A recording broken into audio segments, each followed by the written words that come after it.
आता धक्कादायक बातमी आहे मंत्रालयातून। एका कॅबिनेट मंत्र्याच्या दालनातच एसीबीने छापा टाकलाय आणि एका लाचखोर अधिकाऱ्याला सापळा रचून ताब्यात घेतलेला आहे।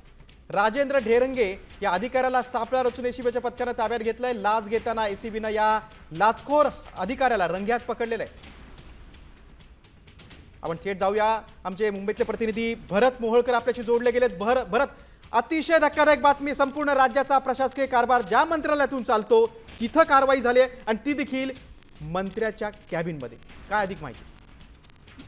गिरीश, हो, ही धक्कादायक माहिती आहे की महाराष्ट्राचं पॉवर सेंटर असलेल्या मंत्रालयामध्ये एका क्लर्कला लाच घेतल्याने अटक करण्यात आली। या आरोपीचं नाव राजेंद्र ढेरंगे असं आहे। मेडिकलचा निलंबित परवाना जो आहे तो पूर्ववत करून देण्यासाठी 50,000ची लाच त्याने या अधिकाऱ्याने मागितली होती, या क्लर्कला मागितली होती। मात्र त्यानंतर तडजोड झाली, त्यावरती चर्चा झाली आणि 35,000 रुपयांची लाच घेताना एसीबीने त्याला रंगेहात सापळा रचून पकडलेला आहे आणि त्यामुळे महाराष्ट्राच्या राजकारणात मोठी खळबळ उडाली। गिरीश, भरत, आपण म्हणतो की 50,000 रुपयांची लाच घेताना या लाचखोर अधिकाऱ्याला अटक केलेली आहे। मात्र तक्रार कोणी केली होती या संदर्भात अधिक काय माहिती आहे का?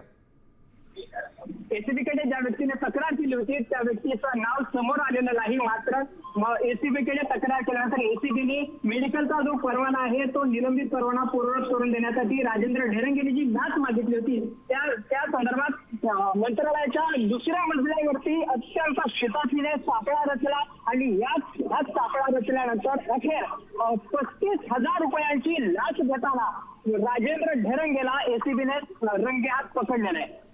भरत, लाचलुचपत प्रतिबंधक विभागाने ही मोठी कारवाई केली आहे, ते देखील मंत्रालयात कारवाई केलेली ही गंभीर बाब आहे। यावर काय राजकीय प्रतिक्रिया समोर येत आहेत का?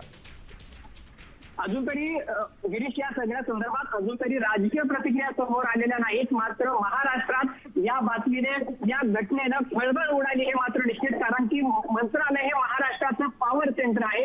मंत्रालयाच्या दुसऱ्या मजल्यावरती एसीबीने अत्यंत शिताफीने सापळा रचला आणि हा सापळा रचल्यानंतर राजेंद्र ढेरंगे या क्लर्कला 35,000 रुपयांची लाच घेताना अटक केली आहे।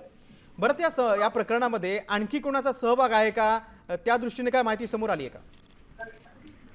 या सगळ्या संदर्भात सूत्रांनी जी माहिती दिली आहे ती म्हणजे राजेंद्र ढेरंगे याने एका अधिकाऱ्याच्या सामन्यावरून ही लाच मागितली होती।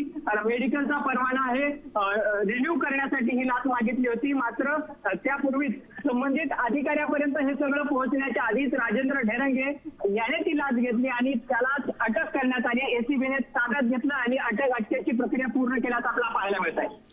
भरत, कॅबिनेट मंत्र्याच्या कार्यालयातच एवढी मोठी कारवाई होते, ही अतिशय गंभीर बाब आहे। या अधिकाऱ्याला आता एसीबीचं पथक कुठे घेऊन गेलंय? कुठल्या पोलीस स्टेशनमध्ये गुन्ह्याची नोंद झाली? गिरीश, आतापर्यंत जी माहिती समोर येते त्यानुसार मंत्रालयातून संबंधित अधिकाऱ्याला वरळीच्या दिशेने घेऊन गेलेले आहेत। मात्र कुठल्या पोलीस स्टेशनमध्ये या सगळ्या संदर्भात गुन्हा दाखल केला जातोय याची माहिती अजून तरी समोर आलेली नाही। मात्र एसीबीने जो छापा टाकला या छाप्यामध्ये राजेंद्र ढेरंगेला ताब्यात घेतलेला आहे। त्याची अटकेची प्रक्रिया पूर्ण झाल्याची माहिती सुद्धा सूत्रांनी दिली आहे। भरत, अख्ख्या म्हणजे मंत्रालयात एवढी मोठी कारवाई होत असल्यामुळे एसीबीच्या कुठल्या अधिकाऱ्यांनी माध्यमांशी काय माहिती दिली आहे का?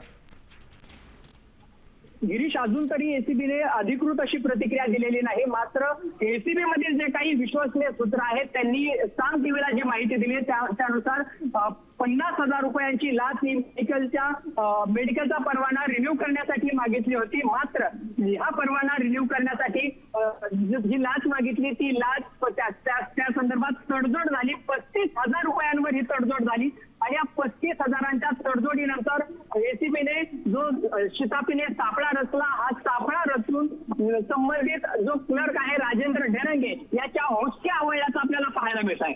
भरत, तुम्ही सविस्तर माहिती दिली त्याबद्दल धन्यवाद। लाच घेताना आपल्याला बघतो की मंत्रालयामध्ये एसीबीने कारवाई केली आणि एका लाचखोर अधिकाऱ्याला ताब्यात घेतलेला आहे।